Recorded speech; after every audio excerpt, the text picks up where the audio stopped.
Hello, and welcome to another episode of The Climb, the Confident Leader podcast, where we share stories of leaders moving from invisible to becoming an influencer.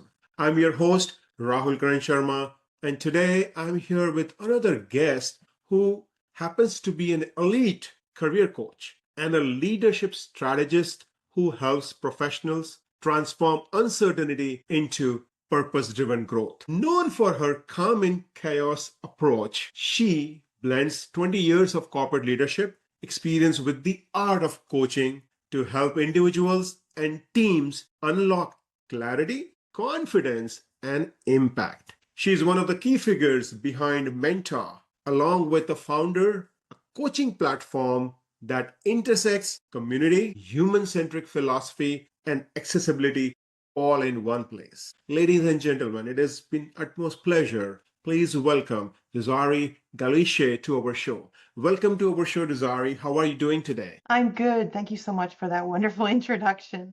I feel Well, so privileged to be here with you. We've known each other a little while, so it's absolutely. an immense pleasure to me for me to be here with you today and talk a little bit about Yes, leadership. I'm very pleased to see the upward transformation that has happened in you based on probably maybe 12 to 18 months since we have known and how things have progressed for you. So very, very proud moment. I would want our listeners to know more about you. So can you share with them your leadership journey? Wow, that's going to be a long story, but I'll try to make it concise. Now, my leadership story, it started a long time ago, a very long time ago, actually.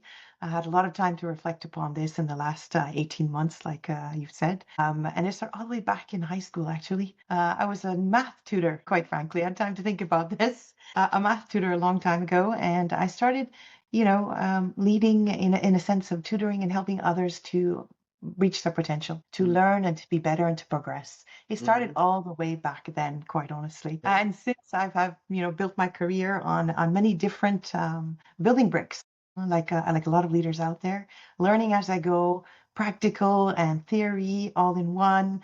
I've had a lot of wonderful mentors as well in the last 30 years. Yeah, 30 years.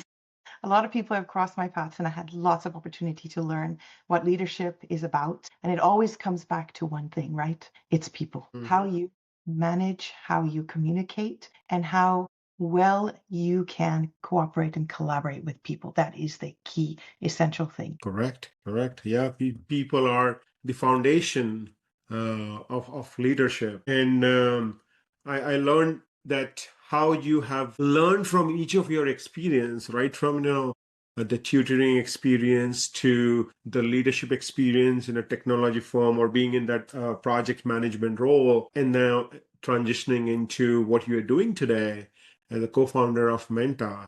What kind of mindset shift you had to go through to really become the person you are today? Well, my background is technology. So, and that was a long time ago. That was when, all the engineers were men, all the computer scientists, they were men. And I was in an area where there was very few women involved. So when you say obstacles, there were many. It was breaking the mold, basically, that, women in the field of STEM already, in engineering and computer science and anything that was technical, anything that was engineering or mechanical or complex mathematics, you saw a lot of men. So it was a male dominated world I actually grew up in and Mhm. I evolved in.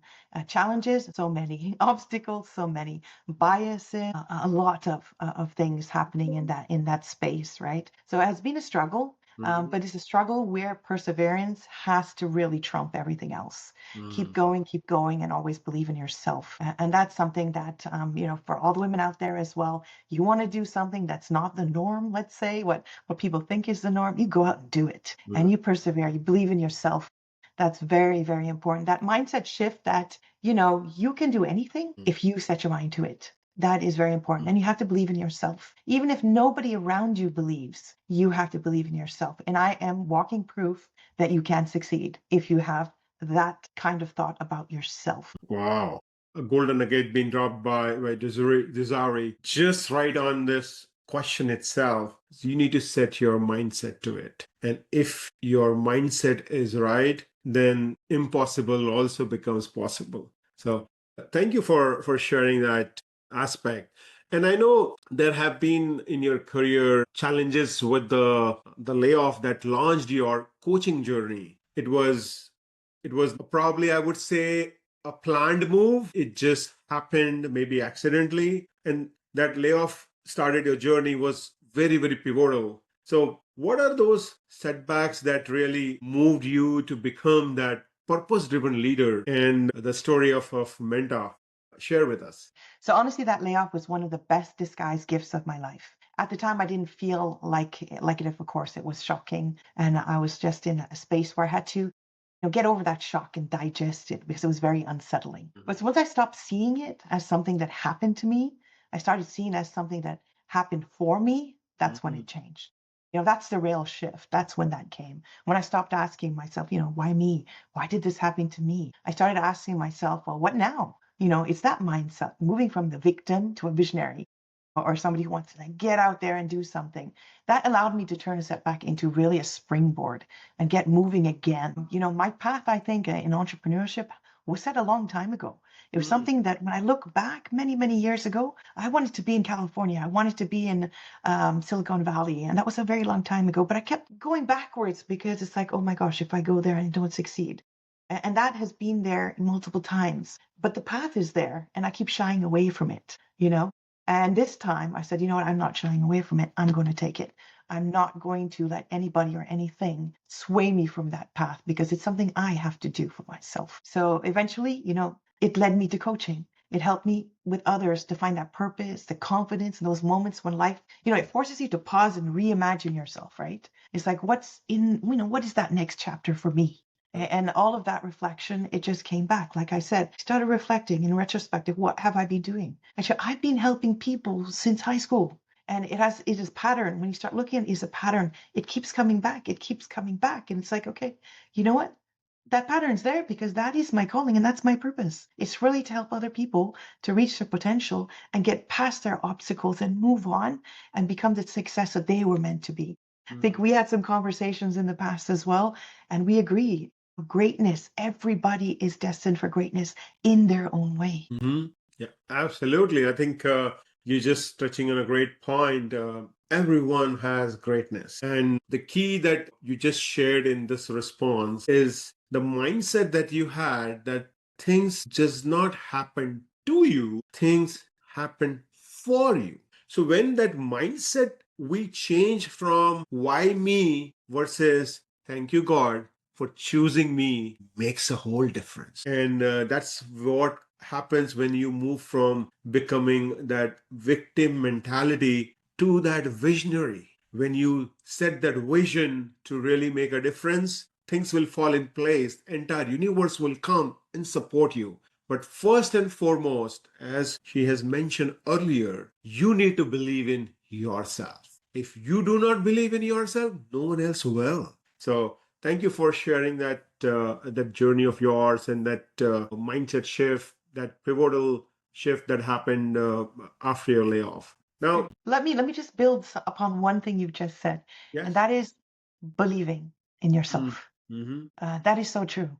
Once you believe, you've set that destination, you know where you're going, you know where you want to go, and you really truly believe in that destination, everything becomes effortless. People cross your path that make a difference to that journey. Things happen to you that you need to happen. You need some things. They kind of drop in front of you. You finally get this vision that all those things that they were sitting there all the time. You just didn't see them because you didn't believe. So once you believe, that vision, your vision becomes very clear. Any clouds that were there, any fog that was there, it all lifts and then you can see it. And then it's opportunity. It transforms everything into opportunity for you. And then you start moving and the momentum builds and it builds and you get there and you wake up with a smile and you're positive and you start to radiate this positive energy and it's contagious to everybody around you. Yes, and I'm laughing because when you were talking about this believing, an example is just coming to my mind.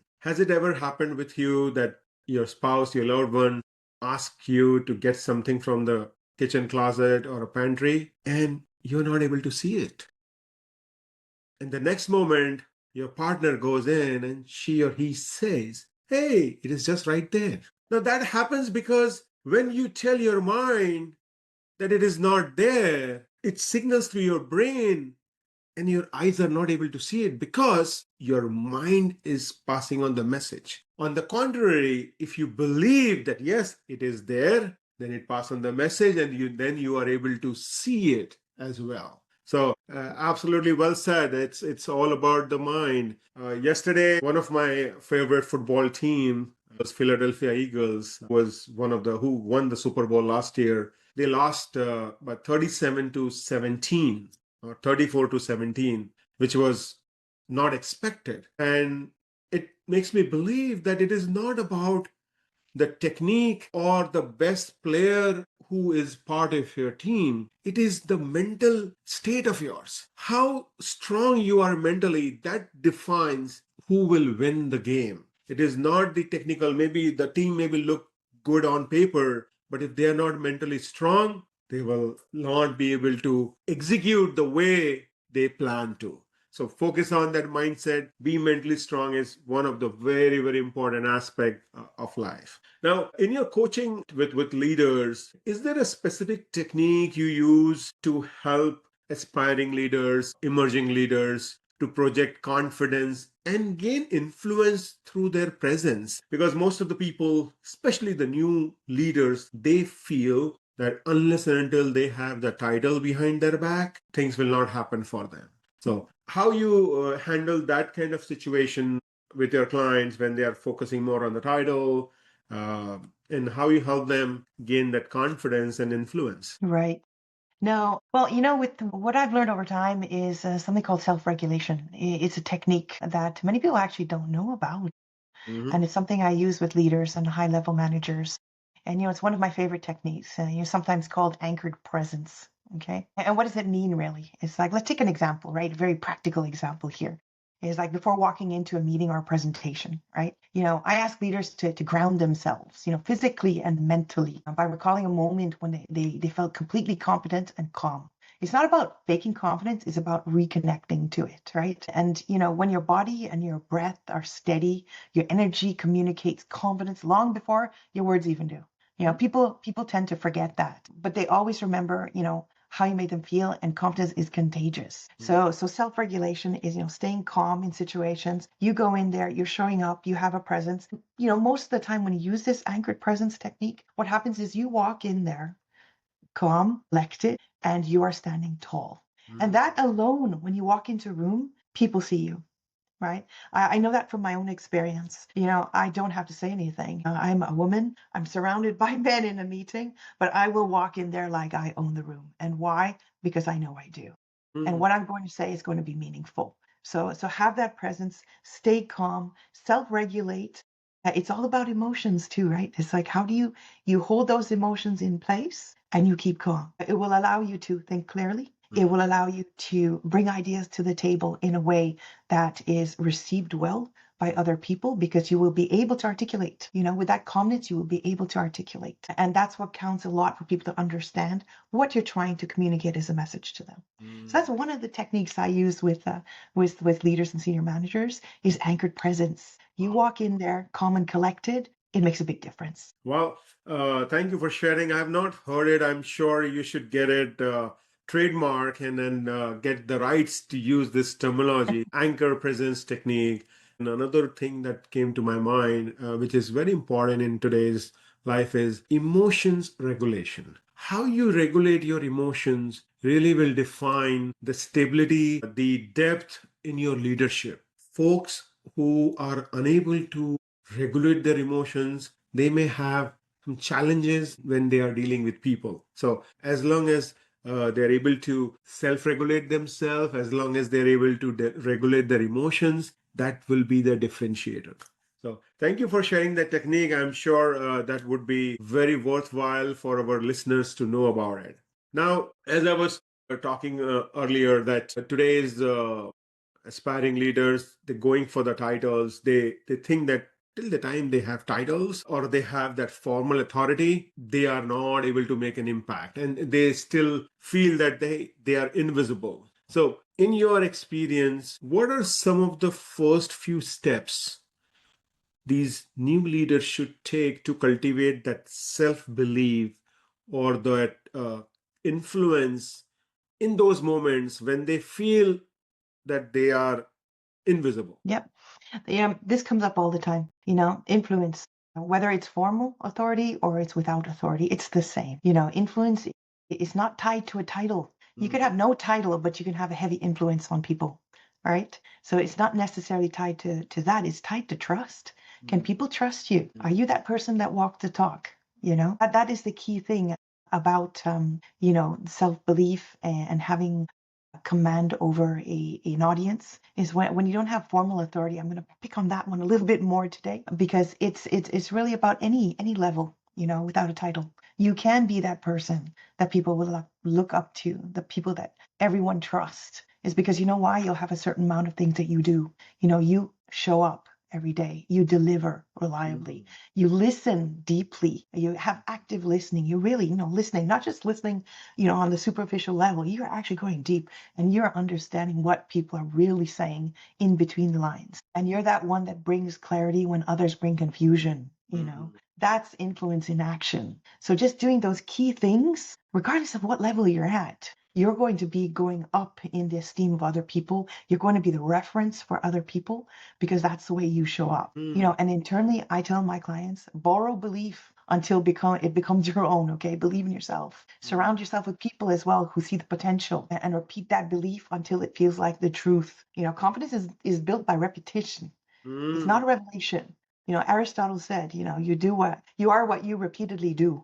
That goes into operational excellence for yourself, your inner self. So you keep doing that and you'll see a big difference. And you'll have that authority, whether you have the title or not. You will be that person that everybody's going to look to. Correct. Wow, I mean, so many golden nuggets drop in just this one response. And I can go on and on from my learnings from this particular question. But one of the things I will share is borrow belief till it becomes real. It does not cost you any interest. It does not cost you any money. And it will not impact your, FICO score as well in borrowing that belief, borrowing that confidence. So make sure that you do that. And thank you for simplifying that aspect for our leaders. Bring clarity in people rather than bringing confusion. As long as you are bringing clarity to them, as long as you are bringing clarity for yourself, you are making that impact. Thank you for sharing that input. Now, before I move on and talk more about your current work, I wanted to take inputs from you about a framework that we have created at Steady Steps. You have been speaking with many leaders, you coach them. So we wanted to see if our framework definitely resonates with from your experience perspective. So our climb confident framework is based on two fundamentals, which is collaboration and confidence. And what we have observed that every leader, they move through these four stages of leadership. They start with invisible. From invisible, they move to potential stage. From potential, they move to achiever. And from achiever, either they lead to a burnout, or if they're able to navigate it well, they become an influencer. And what we have seen is every time they change an organization or they get additional responsibility, they move back from being an influencer to become an invisible. So my question to you is, based on your experience, do you see these stages still being relevant in your clientele or in the people that you work with? What has been your observation? Absolutely. I think those stages they are very relevant. And they make sense when you start building your career and you want to move up, you're going through these different stages, right? The key is to every time when you have a change, is to not start at the bottom again because you have learnings from the other stages, from the stages from the previous experience, right? So what you try to do is start up a little bit higher in the stages at each point in time. But it applies across the board to your career. Sometimes you'll drop down, you'll have to move up, but you can move up quickly. I think one of the best things is to keep that wisdom and that experience that you've had, and you start at a different level each time, and you'll be able to do it faster because why? You have the experience, you have the know-how, you can accelerate faster and navigate through uncertainty much, much faster because you know already. When you don't know, you take a little bit more time. When you do know, push yourself a little bit. Don't start at the bottom again. You start a little bit in the middle, higher level. Why? Because you already have the know-how in there. Call it back again. I'm going to touch upon a little bit of coaching. Coaching helps you to get back up there and don't start at the bottom, but it reminds you by a good questioning that you've already done this. You've got this. Now start up here, not down here, because you know how to do it. You just have to remember. So absolutely, the framework is very valuable to every level of a person or individual who wants to create their path and create their journey. They can see where they are in those different stages and how and what they have to do as actions to move through them to move along, right? So absolutely, I think the framework is very valuable to anyone out there. Awesome. Thank you for validating. I really appreciate it. And now I wanted to learn more, as well as I want our audience to learn more about your current project, which is the Mentaa, the platform that you have created for coaches as well as people who are looking to get coached. So if someone is looking to explore a coaching option, what are some of the best ways for them to get started? Well, Menta is me and my business partner, the founder, Nicholas Berfus. He's amazing. He grabbed me onto this project almost a year and a half ago. And we are both in the same place where we're executives. We have 60 years of experience between us, and we were at the same kind of space. Is that pivot space of okay, we're looking for new opportunities. What are we going to do with ourselves? What is going to be that next jump? He founded Menta last year, and he got me onto this journey with him. Why? Because we feel that people in this world today, they are suffering a lot. There's so much uncertainty in the job market, in the economy, the geopolitical situations that we have today. There's so much uncertainty that people, they get lost very quickly and they need help. And there's coaching out there, but we find that it's for the elite. It seems like it's a luxury item. It's very expensive. And we thought to ourselves, both of us have the same mission, the same calling. We want to help people.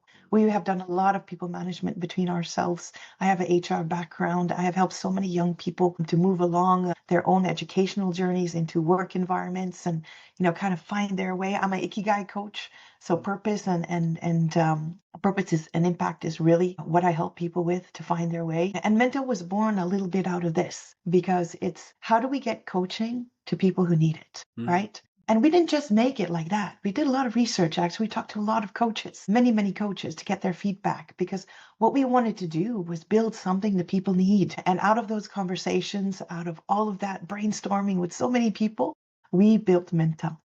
And Menta is a place where we are about community. We're about this human-centric approach where we're not, I'm a technology buff, right? So everything about technology, I love it. I like enabling people through technology. But what we're preserving here is the human-to-human contact with Menta. That we're having live coaches talking to live people. So you have somebody who really listen to you and help you guide you through the situations that you're currently dealing with. And one of the biggest things is making accessible, affordable to a lot of people out there. So we have made it very flexible for coaches to come in, they sign up, they become a coach with Menta, and they can have a very flexible way of managing the costs, their rates, their schedules, being available for people. And one of the key things about Menta is everything's in one place. You don't have to fiddle with, oh, my Zoom doesn't work, or my Google Meets doesn't work, or how do I book this, or how do I pay for this, or where do I go? Everything is in one place. It's a one-stop shop. You can find your coach there, you can book, you can pay, and when you're ready for your session, you go in, you log in, you click join, and there you are. You are totally right away with your coach and on your session. We made it very super simple because you know what? Power lives in simplicity. And that's what. Absolutely. So I have learned this that the most difficult thing to do is to make things simple. And what you and your partner has done on this platform, you have just made things so simple for both the coaches as well as people who are looking for coaches. Now, Exactly. one caution I will share here is just getting a coach is not the solution. The major part is the execution that you do. So what typically people feel when they are getting a coach that, hey, now my life will be set. Now everything will be great. But know that all the action, all the hard work, you only need to take. It's just not about that coach who will do the changes. Coaches are more facilitators. We will guide you, we will show the path, but ultimately you will have to walk that path alone. So you be prepared to do that mental grinding, physical grinding, and you need to make your time available to do those things. If you are not prepared, don't go for it. And don't think that coaching is only for people who are weak. That is another misconception that I have heard many times. Why do I need a coach? I'm doing well. And I feel that you get a coach to share with you your blind spots. You get a coach to make you more stronger. You get a coach to build that belief in yourself that you have greatness in you. So look that as an investment. Today we spend, $100 in going to our favorite restaurant without thinking too much. But when it comes to pay $100 to a coach, we think so many times. So give away with that mindset and bring that mindset of that change, of that innovation, that investment, because you are doing investment in your own self. Kudos to you and your partner for having this platform. Yes, you were sharing something. Yeah, I just want to emphasize what you said just now. And I think it's something that I've also heard many, many times is coaching is for the weak. No, it's not. We are trying to break that taboo right now because coaching is for people who want to better themselves. They want to develop themselves. They want to do something. They have a destination in mind and they don't quite know how to get there. So that's what a coach helps you with. They help you to think. They help you to take perhaps, the cloudy version of what you want to do and they make it clear. And think of it as also like a swamp. You're kind of walking through a swamp and it feels very heavy and it's very hard to get through that. And it's because you may not be able to see objectively where you are. And that's what coaching does, right? Sure. It allows you to see. It allows you to view things as opportunities instead of blockers. It helps you to also look at your own beliefs and kill the ones that are negative and kills those fears that you have. I'm going to say this and to all of you out there is I worked with 4 coaches myself. I might come across as very, I'm strong, I'm confident, but it took work to get there. And Rahul's absolutely right. You have to be ready to put in the effort. You have to be ready to put in the work. You need to be accountable. It's not the coach that's going to do it for you. They're going to help you to get there. But in the end, it's all up to you. And if you're ready to invest in yourself, like you said, we throw money away all over the place. Why not put it somewhere it's going to make a big impact for you? Thank you for sharing your thoughts. And before we move to our final rapid fire segment, Desiree, what is the best way for people who are listening to us, who are excited with the approach, your thought process, and they want to work with you? Please share with our audience what's the best way or effective way to connect with you. The easiest way is to meet me on Mentaa up there.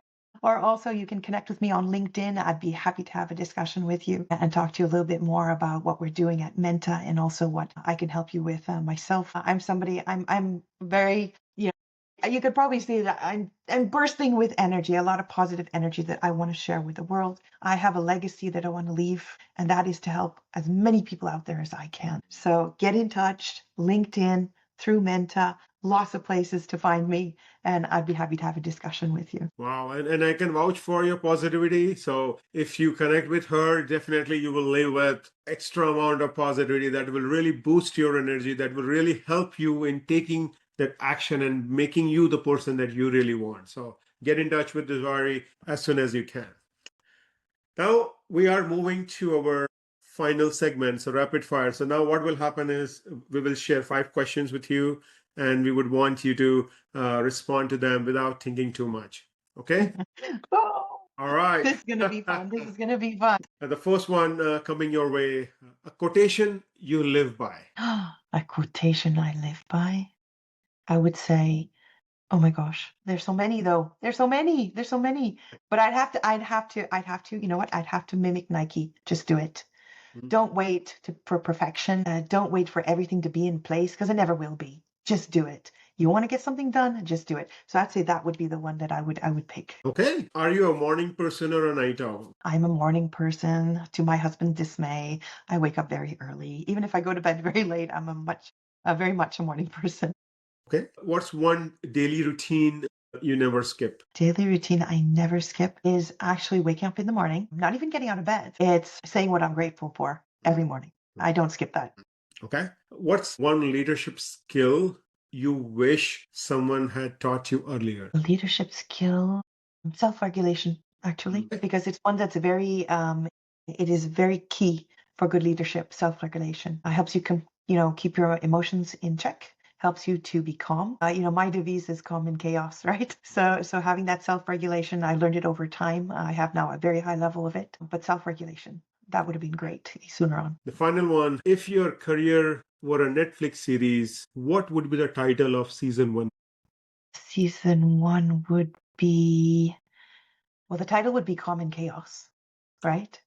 And the first episode would be called, would probably be, How Did It All Start? Mm.